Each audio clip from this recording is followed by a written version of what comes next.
अस्सलाम वालेकुम स्टूडेंट्स, मैं हूं मुस्तजाब हैदर, आपका फ़िज़िक्स टीचर। उम्मीद है आप लोग खैरियत से होंगे। आज हम फ़िज़िक्स के एक बहुत ही इंटरेस्टिंग आर्टिकल को पढ़ने और समझने जा रहे हैं, जो कि है law of conservation of momentum. आज के लेक्चर में हम इसकी स्टेटमेंट को देखेंगे, इसकी फ़िज़िकल फॉर्म को देखेंगे, इसकी मैथमेटिकल फॉर्म को भी देखेंगे और फिर इसकी कुछ एप्लीकेशंस को भी डिस्कस करेंगे। तो चलें आज के लेक्चर का आगाज़ करते हैं। Law of conservation of momentum को समझने से पहले कुछ टर्मिनोलॉजीज़ के बारे में जानना हमारे लिए बहुत ज़रूरी है। जैसे कि फिज़िक्स में सिस्टम किसे कहते हैं। इमेजिन करें स्टूडेंट्स, हमारे पास एक रूम है और रूम में बहुत सारे गैस के मॉलिक्यूल्स मौजूद हैं, जैसे कि हमारे सराउंडिंग में होते हैं हर एक जगह पे।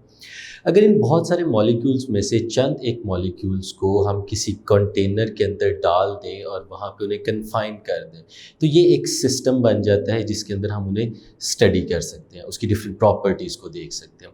तो इस तरह से हम एक सिस्टम को डिफाइन कर सकते हैं। सिस्टम क्या है? A system is a group of bodies with in certain boundaries. किसी भी बाउंड्री के अंदर अगर हमने कुछ ऑब्जेक्ट्स को, कुछ बॉडीज़ को कन्फाइन कर दिया है उनकी प्रॉपर्टीज़ को स्टडी करने के लिए, तो वो सिस्टम बन जाता है।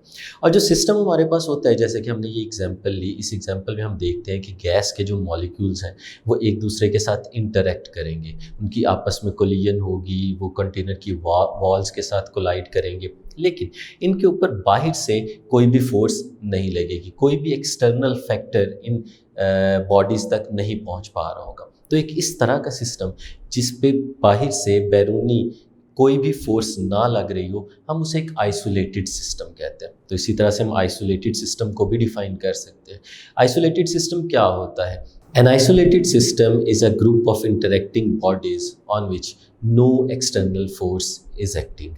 यानी एक ऐसा सिस्टम जिसके सारे एलिमेंट्स के ऊपर बाहर से कोई भी फोर्स ना लग रही हो, तो हम एक ऐसे सिस्टम को आइसोलेटेड सिस्टम कहते हैं। तो आइसोलेटेड सिस्टम को समझना ज़रूरी है law of conservation of momentum को समझने के लिए। तो चलें अब हम फिर law of conservation of momentum की स्टेटमेंट की तरफ जाते हैं।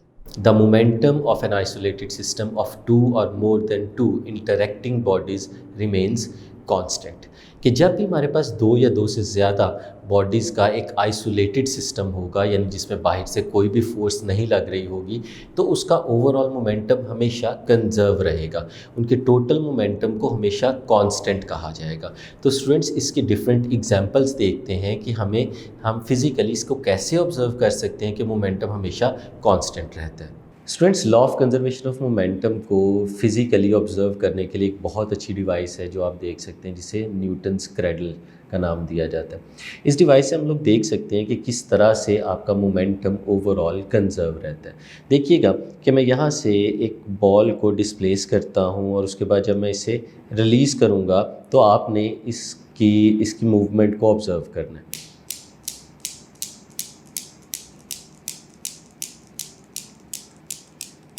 सिमिलरली, अगर मैं एक की बजाय दो बॉल्स को डिस्टर्ब करता हूँ और उसके बाद उन्हें रिलीज़ करता हूँ, तो आपकी बार भी आपने वही चीज़ ऑब्ज़र्व करनी है।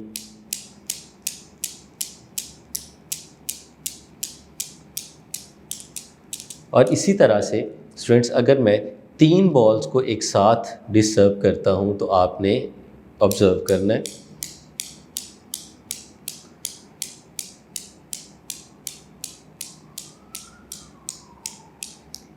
तो स्टूडेंट्स, आपने देखा कि जब हम एक बॉल को डिस्टर्ब करते हैं तो आपका एक ही बॉल का मोमेंटम ट्रांसफ़र होते होते आखिरी बॉल तक जाता है और वो भी तकरीबन उतना ही डिस्प्लेस हो जाता है जितना हमने पहले वाले बॉल को डिस्प्लेस किया था। तो इसका मतलब ये हुआ कि ओवरऑल हमारे सिस्टम के मोमेंटम पे कोई इफ़ेक्ट नहीं हुआ, सिर्फ मोमेंटम जो था वो ट्रांसफ़र होकर आगे चला गया।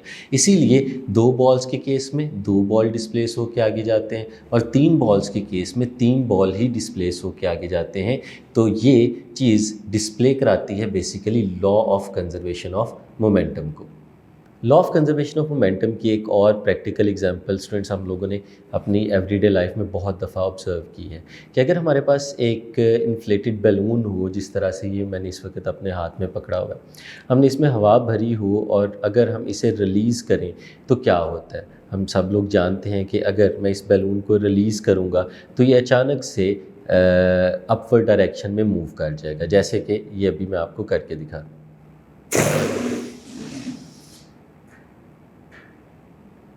तो स्टूडेंट्स आपने देखा कि जब मैंने बैलून को रिलीज़ किया तो ये मूव करना शुरू हो गया अपवर्ड डायरेक्शन में। अब इसकी वजह क्या थी कि जैसे ही हम इस बैलून को रिलीज़ करते हैं तो इसके अंदर मौजूद कंप्रेस्ड एयर इसकी ओपनिंग में से नीचे की तरफ बाहर आने की कोशिश करती है। तो जब बैलून को मैंने पकड़ा हुआ था तो उस वक़्त उसमें से कोई एयर बाहर नहीं निकल रही थी, यानी उसका मोमेंटम इनिशियली ज़ीरो था। लेकिन जब हमने इसे रिलीज़ किया तो एयर क्योंकि डाउनवर्ड डायरेक्शन में मूव करना शुरू हुई, इसका मतलब था कि वहाँ पे मोमेंटम जनरेट हो गया। अब उस मोमेंटम को बैलेंस करने के लिए हमारा बैलून अपवर्ड डायरेक्शन में मूव करना शुरू कर देता है और इस तरह से law of conservation of momentum हमें यहाँ पे फिज़िकली नज़र आता है कि जितना मोमेंटम डाउनवर्ड्स है उसको बैलेंस करने के लिए उतना ही मोमेंटम अपवर्ड डायरेक्शन में जनरेट हो जाता है। तो स्टूडेंट्स अब आगे चलते हैं, law of conservation of momentum की मैथमेटिकल फॉर्म को देखते हैं। इमेजिन करें हमारे पास दो हार्ड इंटरेक्टिंग बॉल्स हैं और ये एक आइसोलेटेड सिस्टम है जिसमें बाहर से कोई भी फोर्स नहीं लग रही। एक बॉल का मास m1 है और दूसरे बॉल का मास m2 है। जो बॉल m1 है वो u1 वेलोसिटी के साथ मूव कर रहा है और जो m2 है वो u2 वेलोसिटी से मूव कर रहा है और दोनों एक ही स्ट्रेट लाइन में मूव कर रहे हैं। और m1 की जो वेलोसिटी है वो m2 की वेलोसिटी से ज़्यादा है। इसका मतलब है m1 is approaching to m2।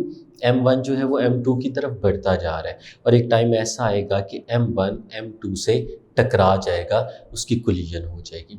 तो कोलिजन से पहले की अगर हम लोग बात करें तो m1 का भी कुछ मोमेंटम होगा जिसको हम लोग p1 के साथ रिप्रेजेंट कर सकते हैं, जैसे कि आपको नज़र आ रहा है। इसी तरह से m2 का भी मोमेंटम होगा जिसे p2 के साथ रिप्रेजेंट कर सकते हैं, जो आपको नज़र आ रहा है कि momentum is a product of mass and velocity. तो हमने रिस्पेक्टिव बॉल्स की मास और वेलोसिटीज़ को आपस में मल्टीप्लाई कर दिया।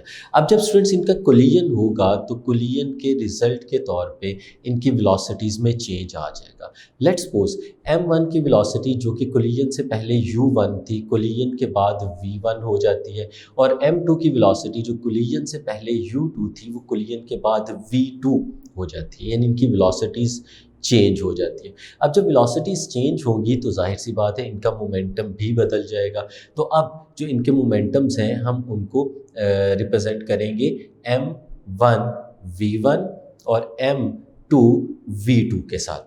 अब according to law of conservation of momentum, जो टोटल मोमेंटम कोलिजन से पहले था और जो टोटल मोमेंटम कोलिजन के बाद आया ये हमेशा आपस में इक्वल होना चाहिए। तो फिर मैथमेटिकली हम इसको इस इक्वेशन के साथ रिप्रेजेंट कर सकते हैं कि total momentum before the collision is equal to total momentum after the collision. तो ये एक आइसोलेटेड सिस्टम जिसमें सिर्फ दो ही ऑब्जेक्ट्स मौजूद थे, तो कोलिजन से पहले इस पूरे सिस्टम का मोमेंटम कोलिजन के बाद इसी पूरे सिस्टम के मोमेंटम के इक्वल आना चाहिए, जो इस इक्वेशन से आपके सामने मैथमेटिकली डिस्क्राइब किया जा रहा है कि m1 u1 plus m2 u2 is equal to m1 v1 plus m2 v2। तो ये थी स्टूडेंट्स हमारे पास law of conservation of momentum की मैथमेटिकल फॉर्म। तो स्टूडेंट्स ये था हमारा आज का टॉपिक जिसे हम लोगों ने डिटेल में डिस्कस किया कि law of conservation of momentum क्या होता है, इसकी एप्लीकेशंस क्या हैं, इसकी मैथमेटिकल फॉर्म क्या है, इसकी फ़िज़िकल फॉर्म क्या है। उम्मीद है आपको अच्छे से समझ आया होगा। आज के लिए इतना ही, मुझे इजाज़त दीजिए। अल्लाह हाफिज़।